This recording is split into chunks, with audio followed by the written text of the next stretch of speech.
Welcome back, everybody. This is Athlete Culture. My name is Jay. I'm the head trainer. And in my last video, I mentioned how I was going to start doing some interviews with a few of my guys that I know at the gym. And today, my first guest with me is Seamus. Why don't you go ahead and tell us a little about yourself? What's up, y'all? My name is Seamus Garland. I'm from small part of Western Mass, a little country town. I go to Ithaca as well with Jason. I'm a year ahead of him, sophomore, exercise science major. Concentrating in strength and conditioning, hopefully going to be strength and conditioning coach for, high school, college, pro level teams someday. That's my main goal and what I'm interested in. And I'm excited to be here and talking with Jason like we always do. Yeah, he's not wrong about that. We spend a few hours in the gym just talking, I swear. For sure. We get sidetracked so fast. I know, dude. I got to stay away from you sometimes. I feel that. So I have a few questions lined up for him. I'm going to kind of go off of those and go a little bit off the track a little bit with a few of them. But why don't you start with telling us how long you've been training and what style of training? So like powerlifting, bodybuilding. Yeah, absolutely. I was in high school. I just played a lot of basketball, a lot of different sports. Started off playing soccer, basketball, track, and then kind of dropped soccer, really focused on basketball for like the good portion of my high school career.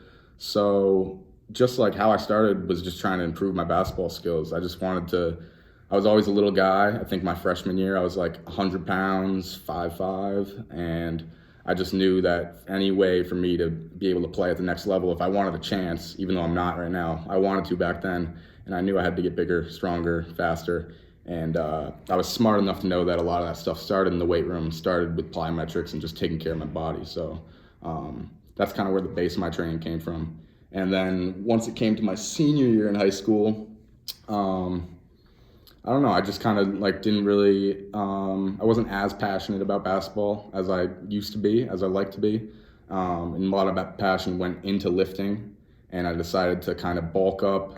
Even though it was going to be detrimental to my basketball playing, I kind of bulked up and wanted to be just a stronger person overall. And that's kind of how my love for powerlifting kind of blossomed, is just trying to chase maximal strength, chase PRs, just being big and strong. And that's what I like to do now. I like powerlifting. That's probably what I'm gonna stay with for a while and probably my whole life. But yeah, that's the main thing I like. CrossFit, bodybuilding, maybe I could get myself into.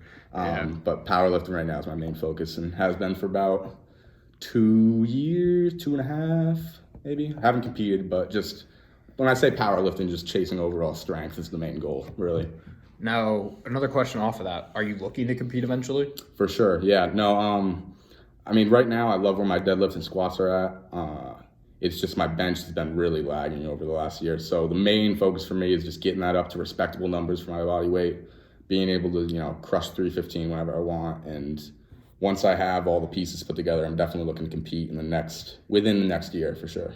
Perfect. Hey, who knows? If our numbers get around the same, maybe we can compete together. Oh, yeah, there we go. I think I'll be in a little higher weight class, though. Just maybe a little bit. 93 kilogram, probably 205. Yeah, I'm right around, I think I weighed in at 174.8 the other day. Solid. Only gained 4 ounces this week. Kind of was upset. But, so I know you mentioned basketball was your main drive, and then after basketball, your senior year, you said you got more into powerlifting. And I know myself, and on the channel, I've talked about my deep lying motivation of why I got in the gym. Do you have one of those, like those deep motivations when you're lacking that motivation in there?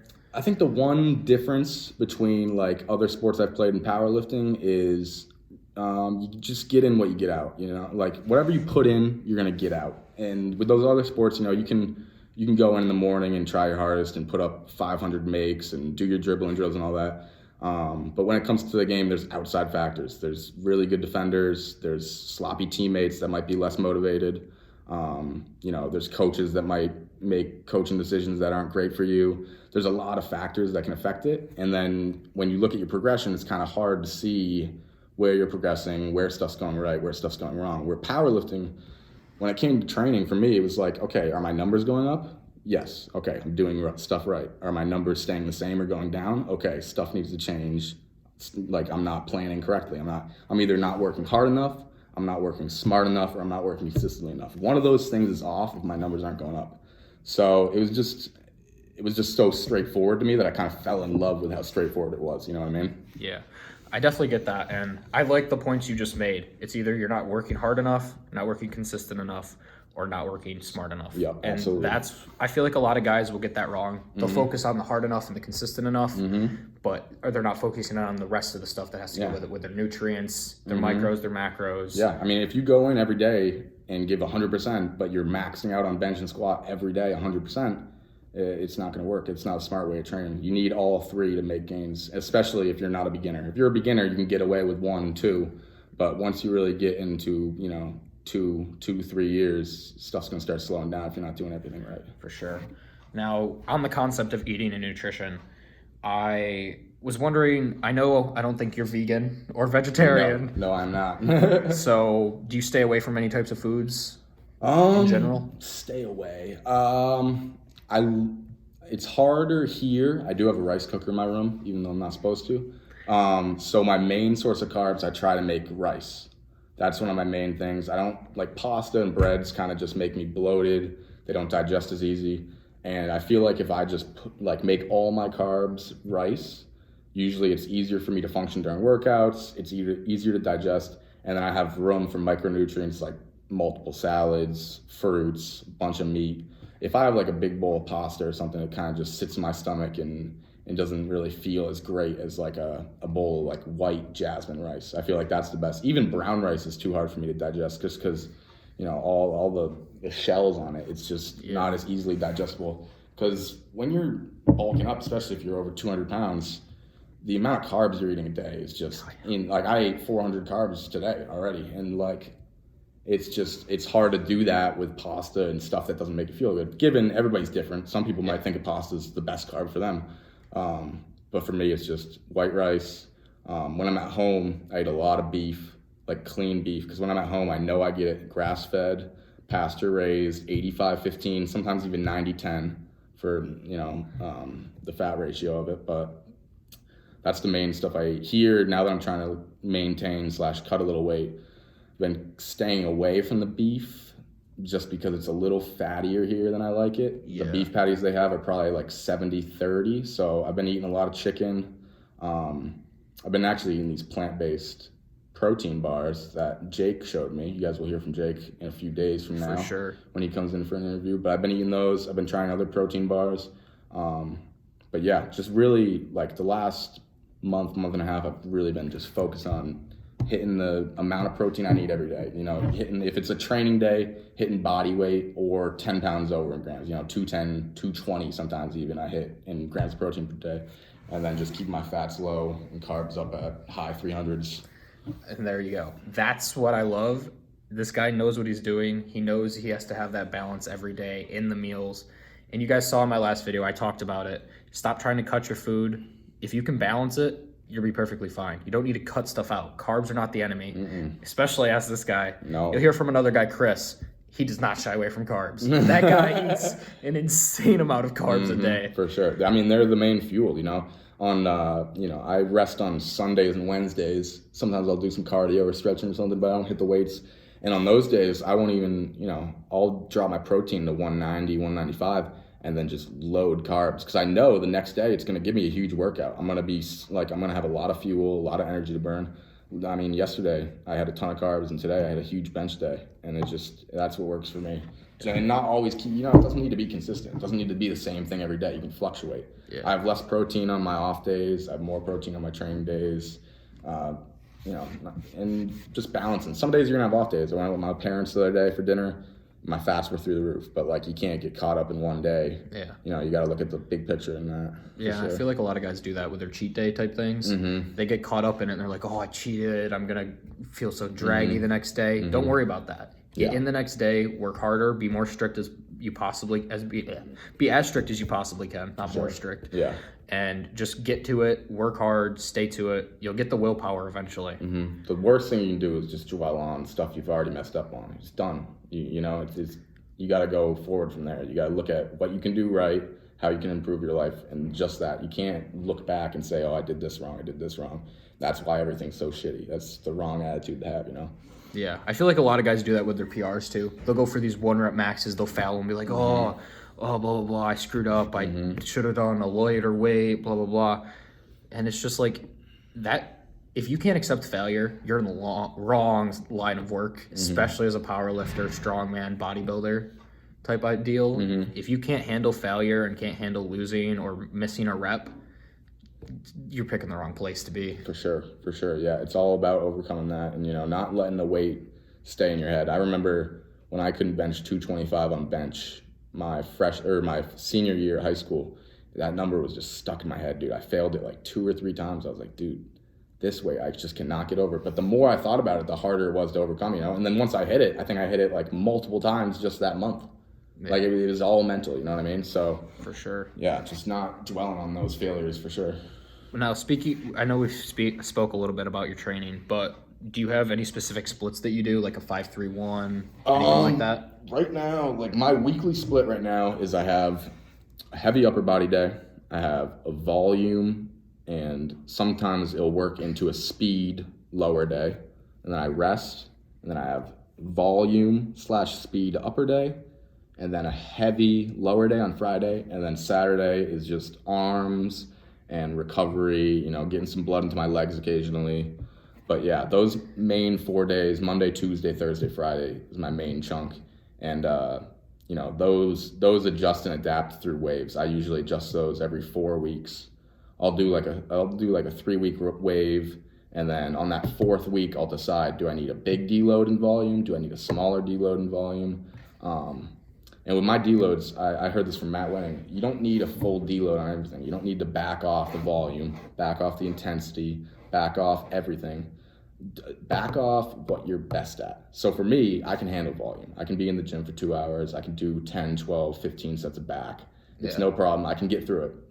So on deload weeks, I drop all the volume. Like my workout today took an hour. My usual workouts take 1.5 hours, 2 hours. So all the workouts are shorter, but intensity's up. I did a 95% bench today, you know what I mean? So the intensity didn't go down, the goals didn't go down, just one aspect went down. And if I feel like if I do that every 4 weeks and kind of like, feel it out, some weeks I can go harder than others, some weeks I might need to drop a lot, just kind of listening to my body, and that's how I kind of tell myself when to back off and when to not. But I'm pretty much staying heavy all the time, and my body's adapting well to it. I haven't had an injury. I mean, knock on wood, I haven't had an injury in my lifting career, and I take pride in that. And I think it's going to be injury-free for a long, long time because I know the right way to train. Exactly, and I feel like that's the thing. And I talked about knowledge a few videos ago. You guys need to talk. If you see these guys, I know we'll get to the question in a minute about your maxes, but if you see these guys like Seamus, Chris, David you'll talk to in a bit, Jake you'll talk to in a bit, these guys lifting 400, 500, 600 pounds plus on certain lifts. If you see these guys, talk to them. Pick their brains. These guys are more than glad to talk. Oh, for sure. I love talking shop. Just it's like I've learned it from other people. I've learned it offline. I've learned it from people in person, and I love to spread it. That's why I'm going into the profession I'm going into. I want to teach people the right way to train, and I want to optimize people's training. Exactly. These guys are not shy when it comes to talking to people. Like Chris, the first day I was in the gym, I talked to this guy, and I talked his ear off about bench. I think he was benching 405 for doubles or triples the day I was in there. I was like, what? I'm going to talk to this guy. Seriously, you got it. But you guys got to pick the brains of the guys that you know are big. You see them lifting. Pick their brains. They know what they're doing. They've probably been doing it for a really long time. But on that aspect, what are your maxes? So currently, they're going to be more soon, so don't worry about it. But my best deadlift is 525, which in 2 months, that'll easily be over 560 plus, 565 easily. Yeah, didn't you aiming for 600 soon. I pulled 515 off a block the other day. Yeah. For a pretty good single, and I'm worse off blocks because my speed comes from all off the floor. So makes sense. Blocks are usually worse for me. So that was a pretty clean lift, and I was already feeling relatively fatigued from my Tuesday lift. My hamstrings were a little achy. Yeah, you looked like you didn't get as much spring as you usually do. Yeah, no, I thought it was going to be one of those sorenesses where you can kind of just get some blood in there and work it off and it goes away, but I definitely noticed some tightness in my hamstrings even during my top sets, so that was a little obstacle. But yeah, deadlift's been feeling good. And then squat in October, I did like a squat-tober type thing where you squat 5 days a week, and I got up to 455 on that. My squat feels like it's been maintaining pretty well. I hit 385 with a lot of speed after my working set the other day, and that was with no hype, just out of nowhere after like a 4-hour shift at work. So, I think when I do max my deadlift, I'll probably just load up 435, 445 on the bar for squat after, just to see if my squat has maintained. Because my whole main goal for this cycle was get my bench up, get my deadlift up, keep my squat the same. Yeah. Because it's trust me, when you get all your lifts up, it's hard to make them all move at once. It's hard to get your deadlift and squat specifically to both go up at once. So I got my squat up in the fall. Now I'm getting my deadlift up. Hopefully the squat maintains. And then bench, my best bench is not good. 285. That will change very soon. I got 275 for 2 singles and a double today. And that's not even on peak training. I had a long week last week. So once I peak in about 2 months, I'm hoping to hit at least above 300, hopefully bigger numbers. And then it's just gonna keep going up from there, man.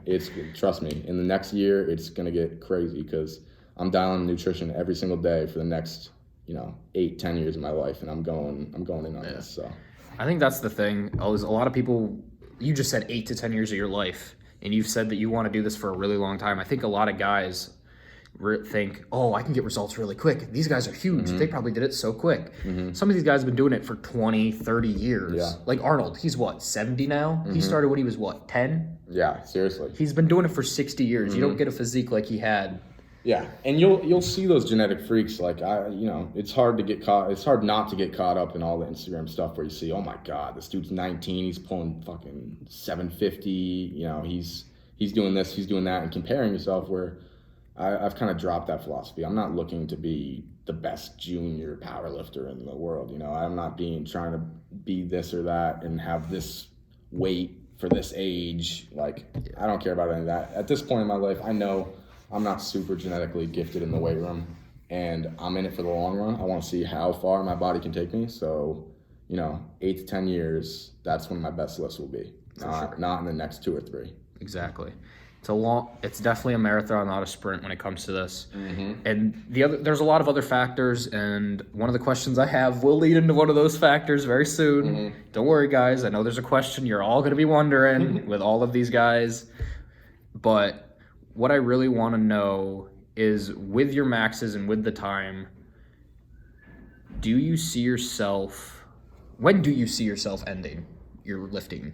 Oh, yeah, that hasn't even occurred to me yet. So exactly. It's definitely not in sight, and I'm just going to have to see, am I training the right way? What injuries do I have, if any? Knock on wood. I'm going to knock on that for you. For sure. I'm hoping for no injuries, and I'm hoping for a long, long career, but things pop up, things happen, and I'm just going to take it as it goes and, give it my all every day. Hopefully it'll work out. I have no end point in sight. So. Yeah. This is definitely one of the biggest sports where you have to roll with the punches. And obviously boxing, you have to roll with the punches. Don't yell at me, guys, in the comments, please. But if you can't handle, like I said, if you can't handle fouling a rep, or can't handle that your body doesn't feel the same way it did the day before or the session before, you have to be able to adapt. Like you said, this sport is all adaptability. If you can't adapt to how your body feels in a day and change your program, or talk to your coach and have him change your program, that's the thing. You have to be able to talk. The knowledge, the talking, everything like that. Exercise leadership comes with the talking to people and it's branching out, getting information, everything like that. But I think you can agree with me on that. For sure. Yeah, no, I agree with everything you're saying. Knowledge is power. This is a sport that is still expanding. The body has a lot to be discovered. There's a lot. That's kind of why I'm so interested in exercise science. I want to keep learning. I want to discover things. I want to figure stuff out that people haven't figured out. Because it's a relatively new field. We haven't been training the body that long, that seriously. And with the technology we have, it's only going to get better. So just always acquiring knowledge, always trying new stuff in your training, and just getting better. For sure. Now, for the question you guys are all waiting for, I know everyone wants to know this, but here's what I'm going to lead in with this question with. You see these guys, and we're going to go back to the comparing each other. You can't compare one another because obviously different bone structures, different insertion points, stuff like that. Then you have the genetic freaks, but then you have these guys, everyone knows, these guys who are like, oh my God, these guys can lift so much, these guys look amazing. There's a factor that you're not comparing it to, and that's the anabolics or the PEDs. And I want to know your opinion, Seamus. Yeah, I mean, my opinion on it is I'm neither, I'm not against it. I think we're in a strength sport, and people want to win. And not only do people want to win, people want to lift the heaviest weight they can lift with their body. And some people believe that they want to do it natural. Other people say, hey, anabolics and PEDs are on the planet, so fair game. If it's on the planet and it makes me better, I want it in my body. I personally don't take any. I know that's a question, and I'm just going to answer it off the bat. I'm not on any illegal substances, just food and supplements for me, but that doesn't mean I have a problem with them at all. I think if you're being truthful, if you're competing against people, if you're raw, compete against people who are also raw and natural. Not raw, but natural, you know what I mean? But, yeah. And if you're on gear, then compete against people who are on gear. As long as you're in those lanes, I don't care what you do at all, honestly. Yeah. It's your body, it's your choice. Go for it, Yeah, I agree with him on all those points. That's the thing.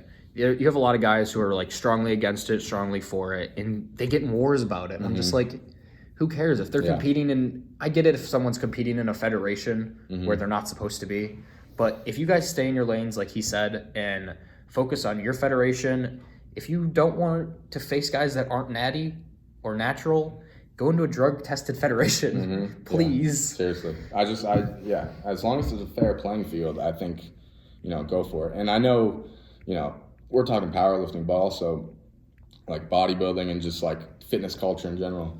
It is hard because some people take gear and they can't be truthful just because of sponsorships and stuff. You know what I mean? So that's hard, but yeah, I really appreciate the people who, sometimes you can't admit that you're on steroids because of sponsorships and stuff like that. And, people's lives depend on that. So I'm not bashing anybody for that. But, just being truthful and not lying to people, not saying, hey, like if you buy my stuff, you're going to look like this. But also I take this and nobody knows. Yeah, take this that's kind of like a stance I see a lot on Instagram. Like people will obviously be on gear, and they'll blatantly tell people that this is an attainable physique if you buy my stuff or you buy this powder or you buy this pre-workout. So that stuff I disagree with, but I definitely. When it comes to competing, just compete within the rules. Yeah, I definitely agree with you on that one. I think the only thing we have left really is if you had one phrase that you wanted to say to a beginner or a first or second year lifter, what would you give them? Yeah, I mean, I think two that come to mind. I don't know if they're my favorite phrases. They might not be my favorite, but two that we've used in this discussion that I totally agree with. And I mean, one of them is it's a marathon, not a sprint. You said that one. I already planned on saying that one coming into this. That was going to be my advice. And then the other one that I spit out earlier is, work hard, work smart, work consistent.